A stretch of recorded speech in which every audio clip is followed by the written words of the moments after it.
Hi everyone, hello बच्चों, कैसे हो? मस्त हो गए, जबरदस्त हो गए, अपनी पढ़ाई कर रहे हो तो वो आपको अभी दिख रहा होगा ना कि मैं कितनी जल्दी आया हूँ। एक क्लास का इन्होंने शेड्यूल फिक्स कर दिया था। मैंने सोचा कि बच्चों को आज ऑफ कर दूं, पर इन्होंने मेरी टीम ने क्लास का शेड्यूल कर दिया और फिर मेरे को आना पड़ा, कैसे आना पड़ेगा। और बाहर बहुत भयंकर बारिश हो रही है ग्वालियर में। सारी जितनी भी रोड वगैरह है खचाखच बड़ी पड़ी है, समझ में आ रहा है ना? तो मैं इसलिए आया। तो तुम जान रहे हो ना, सर के पास अभी नहीं है ना, ये नहीं है अभी, तो सर इसी से चल रहा है। क्लियर है ना? अब सुनो, आज इस क्लास को कंटिन्यू करते हैं। कौन से नंबर की क्लास है? 3rd नंबर की क्लास है, ठीक है। और वही चल रहा है सर, कौन सा लेक्चर चल रहा है अपना? एसिड बेस वाला चल रहा है। कौन सा चल रहा है बेटा? एसिड बेस वाला चल रहा है। क्लियर है? इधर देखो, यही वाली क्लास चल रही है और इसको अपन आगे बढ़ाएंगे। आज कंटिन्यू कर रहे हैं। देखो बेटा, क्या कंटिन्यू करते हैं, आज आपको कुछ नया देने का कोशिश करेंगे। सर क्या होता है नया? और यहाँ से क्वेश्चन आया हुआ है। और चलो, ये स्लाइड बहुत इंपोर्टेंट है, यहाँ से क्वेश्चन आपको मिलेगा ही मिलेगा पेपर में। और वरना मैं दिखा दूंगा, इसके अगले वाली स्लाइड है, वहां से पेपर में क्वेश्चन हमेशा छपता ही छपता है। ठीक है, क्लियर है? सुनिए चलो, ये क्या है? डाइजेशन। डाइजेशन बोले तो सर पाचन। क्या बोलते सर? पाचन। सुनिए बच्चे लोग, सुनो, हिंदी इंग्लिश मीडियम वाले दोनों सुन लो। डाइजेशन बोले तो बेटा पाचन। अरे मुझे पता है सभी बच्चे हंस रहे हैं ना। अरे तो मेरे ऊपर हंस लो, कोई दिक्कत नहीं है, लेकिन यहाँ पर पढ़ाई करने आओ। समझ में आ रहा है ना? डाइजेशन बोले तो बेटा क्या? पाचन। अब पाचन क्या होता है? पाचन यानी मैंने कोई भी कॉम्प्लेक्स फूड यानी एक जटिल भोजन खाया, और भोजन को खाने के बाद जैसे मैंने एक कॉम्प्लेक्स फूड खाए। क्लियर है कि नहीं? मैंने कॉम्प्लेक्स फूड खाए, और कॉम्प्लेक्स फूड को बेटा जब तक हम इजी फूड में कन्वर्ट नहीं करेंगे तब तक हमें एनर्जी नहीं मिलेगी। इजी फूड बोले या सिंपलेस्ट फूड बोले? क्या बोले? सिंपलेस्ट। सिंपलेस्ट फूड बोले तब तक हमें क्या नहीं मिलेगी बेटा? एनर्जी नहीं मिलेगी, यानी ऊर्जा मिलने वाली नहीं है। क्लियर है ना? हेलो पिंटू, मैं कट तो नहीं रहा। हाँ चलो, अब देखो, तो ये सिस्टम रहता है इसका पूरा। अब देखो डेफिनेशन क्या करे बेटा, डाइजेशन की अक्सर पूछी जाती है। क्या करे? डाइजेशन बोले तो सर पाचन। स्टोमच, स्टोमच बोले तो सर क्या? पेट। क्या बोला है? पेट बोले तो सर आमाशय। आमाशय, आमाशय बोले तो बेटा उदर। अब इसके 3 नाम हो गए। क्या नाम हो गए सर? एक पेट हो गया, आमाशय हो गया, और एक क्या हो गया बेटा? उदर हो गया। और तीनों नाम लिख लेना, ठीक है। ये कह रहा है stomach use by hydrochloric acid. बेटा इसमें कौन सा एसिड पाया जाता है बेटा? HCl। HCl बोले तो बेटा हाइड्रोक्लोरिक एसिड। समझ में आया ना? ये क्या होता है? हाइड्रोक्लोरिक एसिड होता है। विथ pH ऑफ यानी 1 to 3, ये पूछा जाएगा, यानी 1 से लेकर के बेटा 3 के बीच में, यानी 1 और 3 के बीच में अगर ऐसे आ जाए ना 2.3, तो बेटा किसका हो जाएगा? बेटा ये pH वैल्यू हो जाएगी बेटा, किसकी हो जाएगी? तो बेटा डाइजेशन की हो जाएगी। क्लियर है? अब देखो सुनो, यानी ब्रेक डाउन ऑफ फूड। ये क्या करता है सर? ब्रेक डाउन करता है किसका? फूड का। क्लियर है कि नहीं? क्लियर है ना? चल इधर देखो, अब इधर देख लो बेटा आगे। हाँ जितने बच्चे बेटा देख लेना, पॉज कर लो वीडियो को, फिर उसके बाद देखते रहिए। सुनो आप देखो, चलो सुनिए, मैं हिंदी मीडियम के वाले लिखा देता हूँ। हिंदी मीडियम वाले परेशान ना हो, उनके लिए मैं हूँ। तो मुझे पता है यूट्यूब पे कोई नहीं पढ़ाता हिंदी मीडियम का, मैं ही पढ़ा रहा हूँ। तो देख पढ़ो, ये क्या कह रहा है? Stomach use by hydrochloric acid. बेटा कौन सा एसिड है? HCl होता है, हाइड्रोक्लोरिक एसिड। विद pH, यानी इसकी जो pH वैल्यू होती है वो बेटा कितनी होती है बेटा? 1 to 3 के बीच में, यानी 1 और 3 के बीच में होती है। ठीक है ना? अगर मैंने आपसे पूछ लिया 2.5 बेटा किसकी pH वैल्यू है, अगर उसमें एसिड का यानी HCl है तो बेटा इसी की लगेगी। क्लियर है कि नहीं? इतना क्लियर हुआ? अब देखो स्टोमच दूसरे नंबर पे है। अब इसको लिख लो थोड़ा, क्या है इनको लिख लो। क्या लिखवाना सर? पेट में भोजन को तोड़ने के लिए, या ऐसे लिखो, पेट में भोजन को तोड़ने के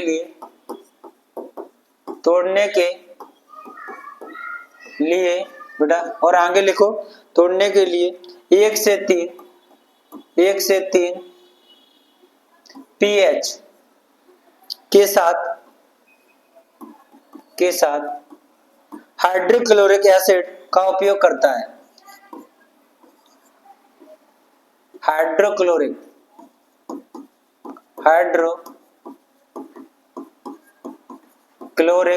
एसिड का उपयोग करता है। क्लियर हुआ कि? अब सुनो, दूसरे नंबर पे क्या आ गया सर? सॉइल आ गया। क्या हो गया? सॉइल। सॉइल बोले तो सर क्या? मिट्टी। क्या बोले तो sir? Soil.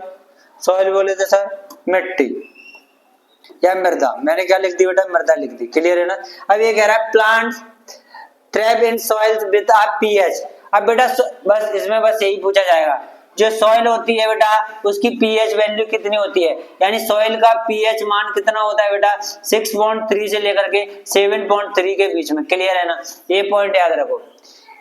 If soil and acidic lime and help of the basic and gypsum in additive।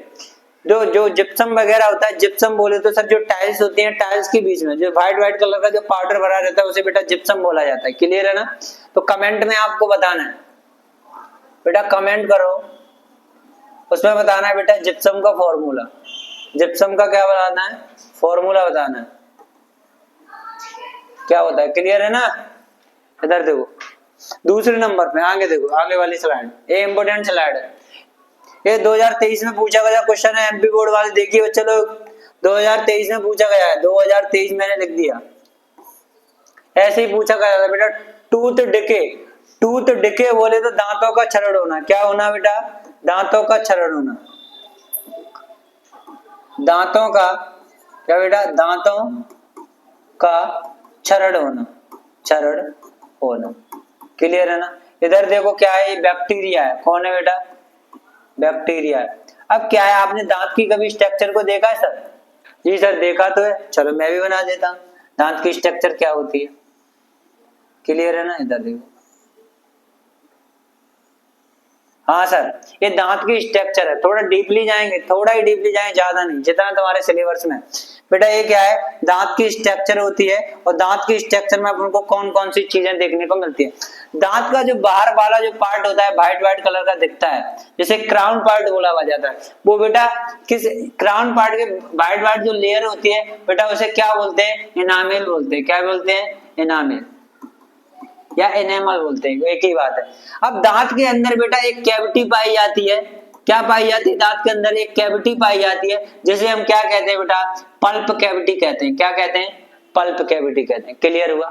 अब बेटा अब हमारा दांत जो बेटा धीरे धीरे बैक्टीरिया जब दांत के अंदर एंटर करता है, यानी दांत के अंदर जब बैक्टीरिया ने एंट्री मारी, तो एंट्री मारने के बाद वो क्या करेगा? कुछ कुछ नहीं करेगा, एक पल्प कैविटी में क्या जाएगा, और पल्प कैविटी में एक लिक्विड भरा रहता है बेटा। उस लिक्विड का आपको नाम बताना है, ठीक है? कमेंट में नाम बताना, मैं तो बता ही दूंगा। अब बेटा उस लिक्विड को क्या करना है? खाना स्टार्ट कर देता है। क्लियर है ना? और जिससे बैक्टीरिया क्या है? ये जिंदा रहता है, और इस दांत को क्या कर देता है? पूरा खोखला कर देता है। क्या कर देगा बेटा? खोखला कर देगा। खोखला बोले तो सर पूरे दांत को डिके कर देगा। क्लियर है ना? दांत का क्या कर देगा? डिके कर देगा, यानी क्षरण कर देगा। और जैसे ही बेटा दांत डिके हुआ तो तुम्हारे दांतों में क्या होने लगता है सर? पेन होने लगता है। और बेटा पेन हुआ ना तो फिर आप जाते हैं बेटा डॉक्टर के पास। किसके पास गए? डॉक्टर के पास। और दांतों के डॉक्टर को क्या कहा जाता है बेटा? डेंटिस्ट बोला जाता है। क्या बोला जाता है? डेंटिस्ट। क्या बोलते हैं सर? दांतों के डॉक्टर को क्या बोलते हैं सर? डेंटिस्ट बोलते हैं। तो डॉक्टर क्या कहता है बेटा? आपको क्या करवानी पड़ेगी? आरसीटी करवानी पड़ेगी। आरसीटी क्या होता है सर? आरसीटी को बोलते हैं रूट कैनाल टेस्ट। क्या होता है बेटा? Root canal test. क्लियर हुआ कि नहीं? इसका फुल फॉर्म आप लिख लेना, पॉज करना है वीडियो को ऐसे करके, फिर उसका लिख लेना। क्या कराया जाता है? रूट कैनाल टेस्ट कराया जाता है। अब बेटा इस रूट कैनाल टेस्ट में क्या होता है थोड़ा समझो, इधर समझो, सुन लो, थोड़ा सुन लो बेटा। क्या होता है रूट कैनाल टेस्ट? अब बेटा रूट कैनाल टेस्ट क्या होता है? ये दांतों में। अब बेटा इसे आरसीटी बोलते हैं, ब्रैकेट में लिखो आरसीटी। अब बेटा इसमें क्या होता है? एचजी बोले तो सर मरकरी, और बेटा अमलगम। क्या? अमलगम। अब बेटा एचजी और अमलगम का क्या करते हैं बेटा इस दांत के ऊपर? HG और अमलगम का क्या बनाया मैंने बेटा, पेस्ट बनाया। वो पेस्ट बना करके इस कैप में, जहां पर अपना दांत जो खोखला है यानी उसमें इसको भर देते हैं, समझ में आ रहा है। और इसके ऊपर बेटा या तो सिल्वर का या गोल्ड का क्या लगा दिया जाता है, कैप लगा दिया जाता है। इस प्रोसेस को बेटा क्या कहा जाता है, RCT कहा जाता है, यानी बोले तो रूट कैनाल टेस्ट। क्लियर है? चलो, मुझे पता है क्यों नहीं क्लियर होगा, पढ़ किस तरह, मुझसे पढ़ोगे तो ऐसे क्लियर होगा। ये मोस्ट इंपोर्टेंट क्वेश्चन है बेटा, सुनिए, इसको समझते हैं। अब यहाँ पर होता है बेटा, एक पॉइंट आता है, हमारे मुंह में क्या आती है सर, स्मेल आती है, मुझे पता है। अब तुम्हारे दिमाग में एक क्वेश्चन आ रहा है कि सर स्मेल तो आती है, लेकिन हम सर जब स्मेल आती है तो हम लड़कियों के पास नहीं बैठ पाते, अपन तो खुला कहना है सर। मैं घुमा फिरा के बात कहने वाला नहीं है, तुम्हारा जो सोच है ना मैं वहीं तक जाता हूँ, समझ में आ रहा है ना।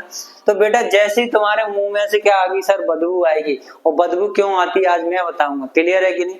सुनिए बेटा, ये कह रहा है द माउथ मेक्ड इन एसिड। बेटा माउथ में क्या बनता है बेटा, एसिड बनता है, क्लियर है कि नहीं। दूसरा सर लीडिंग टू टूथ और डिके, इससे क्या होता है, दांतों का क्षरण हो जाता है, क्लियर है कि नहीं सर। इसमें क्या कह रहा है, टूथपेस्ट हम क्या करते हैं बेटा, दांतों के क्षरण को बचाने के लिए, यानी उसको बचाने के लिए, यानी इधर देखो, beings in of the basic, और इसको क्या किया जाता है सर, बेसिक यानी क्षारी किया जाता है। और बैलेंस द माउथ पीएच, तो माउथ का पीएच कितना होना चाहिए, आप मेरे को बताइए बेटा, कमेंट में बताइए।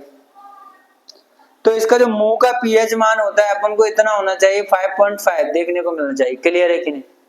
अगर 5.5 से अगर वैल्यू इंक्रीज या डिक्रीज होती है तो आपके माउथ में कुछ ना कुछ प्रॉब्लम देखने को मिलेंगे, जैसे कि माउथ से क्या बोलते हैं, गंदी स्मेल आना, क्लियर है ना, बैड स्मेल बोलते हो सर, अंग्रेजी मीडियम पढ़ाए हो तो, क्लियर ना, इसको पहले लिख लो। अब दूसरी बात सर आगे देखो, यहाँ पर कुछ मैं पॉइंट्स बता रहा हूँ आपको, क्या क्या पॉइंट है उनके बारे में देख लो पहले। हाँ इसको पढ़ो सर, ब्लड क्या होता है, ब्लड सबसे ब्लड को बोलते हैं बेटा क्या, रक्त, क्या बोलते हैं बेटा, रक्त बोला जाता है। और रक्त क्या होता है, ब्लड एक रेड कलर का बेटा टिश्यू होता है, क्या होता है, ब्लड एक लाल रंग का तरल संयोजी ऊतक होता है, यानी लिक्विड टिश्यू होता है, समझ में आ रहा है ना तुमको, क्या होता है, लिक्विड टिश्यू हो रहा है। आज देखो तुम्हारे चक्कर में बेटा, क्लास के चक्कर में चश्मा भी घर पे भूला है, सही बता रहा हूँ, इतना जल्दी भग के आया, मैंने क्लास मिस नहीं हुआ, सबने कॉल लगाया कि क्लास रेडी हो चुकी है, शेड्यूल लगा है, क्लियर है ना। अब देखो क्या है, blood function best be with pH between, यानी 7 पॉइंट, ये थोड़ा इधर देखो, इधर थोड़ी मिस्टेक हो गई है, इधर देखो, यहाँ पर अपन को क्या लिखना है मैं बता देता हूँ, थोड़ा तुम समझ रहे हो ना, मैं आपको कभी गलत नहीं पढ़ाऊंगा। बच्चे लड़े जाते हैं मेरे ऊपर, ये कहते हैं कि सर तुमने पढ़ा दिया तो आज सही पढ़ाया होगा, समझ रहे हो ना। तो बच्चे लड़ गए स्कूल में, समझ में आ रहा, स्कूलों में बच्चे लड़े जाते हैं। यहाँ पर बेटा लिखना है 7.4 से लेकर के 7.8 के बीच में होता है ब्लड का पीएच मान। अब कोई पूछ ले सर यानी 7.6 क्या होगा, अरे सर यही इसी के बीच में तो आ रहा है, इसी के बीच में तो आ रहा है, वही बात कर दी तुमने कि पापा घर पे आ गए और तुम पूछ रहे पापा आ गए कि नहीं आ गए, तो वही तो बात है, समझ में आ रहा है। इधर देखो, blood function best pH between, यानी इसका यही पूछा जाता है, ऑब्जेक्टिव में काफी बार पूछा गया है। तो जो ब्लड का पीएच मान होता है वो बेटा कितना होता है, ब्लड का जो पीएच वैल्यू होती है वो 7.4 से लेकर के बेटा कितनी होती है, 7.8 के बीच में होनी चाहिए, समझ में आया। Plants and animal best pH, plants और एनिमल्स का जो बेस्ट पीएच मान होता है वो 7 होता है, और 7 बोले तो बेटा उदासीन यानी न्यूट्रल उदासीन, समझ में आ रहा है। उदासीन बोले तो ध्वनि का नंबर 7 है, मैंने समझाया था आपको, क्या होता है, न्यूट्रल हो जाता है। बीइंग स्टिंग्स की बात करते हैं बेटा, जो बीइंग स्टिंग्स होती हैं उनके बारे में सब देखो। मधुमक्खी, बीइंग स्टिंग को क्या बोलते हैं बेटा, मधुमक्खी, क्या बोला जाता है, मधुमक्खी।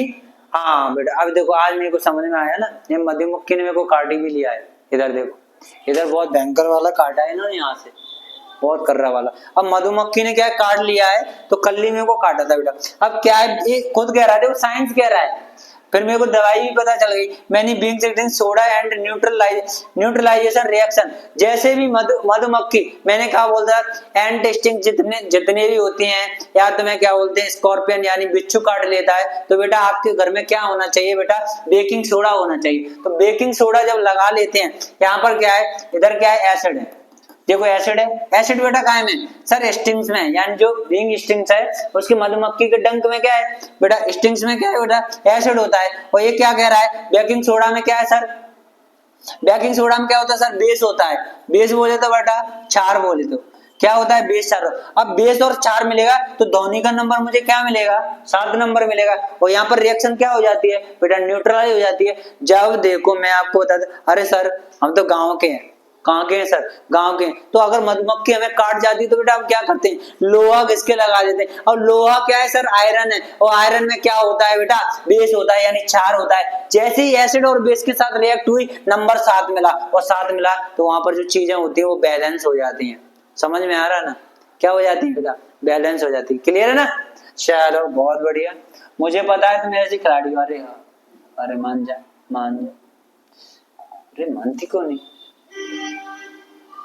चलाने नहीं दी। ओए बेटा ये क्या, एसिड रेन। सुनो अब आपने देखो एसिड रेन है, अभी बारिश हो रही है,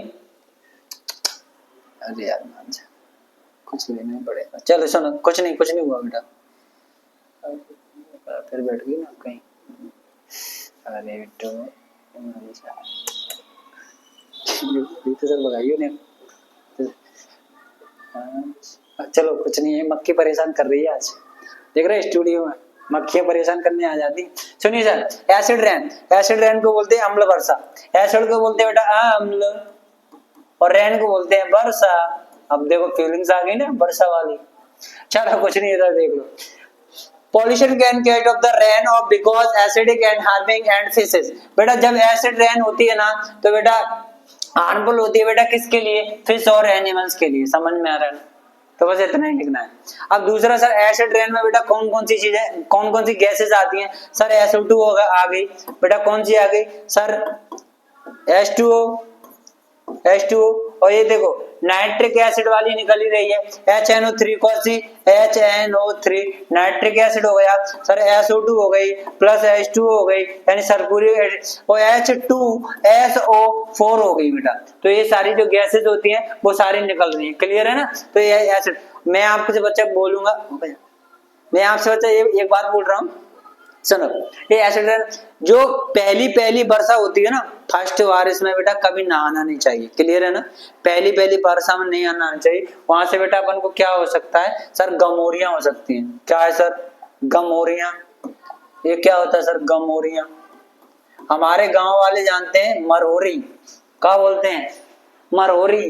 देख रहे हो, जो मुरैना वाले मरहोरी, ठीक है, जिन्हें अपन गमोरिया है उसमें लगाते बेटा नाइस ठंडा ठंडा कूल। समझ आ रहा है, नवरत्न वाली फीलिंग्स आ जाती है आपको, है। तो पहली एसिडिक रेन में अपन को नहीं नहाना चाहिए। तो बेटा क्लास यहीं तक रही, कल देखते हैं अपन सर, कल अपन पीएच वैल्यू देखते हैं। आज 2-3 टॉपिक क्लियर हो गए, कल 2-3 टॉपिक क्लियर करवा दें। और बेटा आज अपन को क्या, कल अपन पीएच वैल्यू के देखें सर, पीएच वैल्यू किसकी कितनी हुई सर, एसिड की कितनी होती है, वो सॉरी चाय की पीएच वैल्यू कितनी होती है सर, कॉफी की पीएच वैल्यू कितनी होती है, ब्लड का पीएच मान कितना होता है सर, सिट्रिक एसिड यानी सिरका का कितना होता है, टमाटो का कितना होता है, इमली का कितना होता है। ये सारे जितने भी एसिडिक वैल्यू है यहाँ से मैं आपको सारी की सारी करवा दूंगी, ये क्वेश्चन बन जाए। समझ आ रहा है ना, ठीक है चलो, ये क्लास यहीं तक रहेगी और आज बस इतना ही पढ़ो। क्या थोड़ा तबीयत खराब है, समझ आ रहा है, और काट भी लिया है, तुम समझ रहे हैं ना, थोड़ा समझ भी लिया करो, ठीक है। थैंक यू बच्चा, चलो।